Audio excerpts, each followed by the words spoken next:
செல்வம், பிறர் உயர்வினிலே உனக்கிருக்கும் இன்பம், இவை அனைத்திலுமே இருப்பதுதான் தெய்வம், இவை அனைத்திலுமே இருப்பதுதான் தெய்வம்.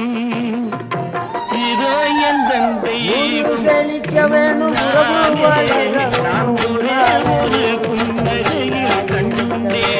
உன் குடும்பத்தை தவிர வேறு யாரையும் நம்பாதே.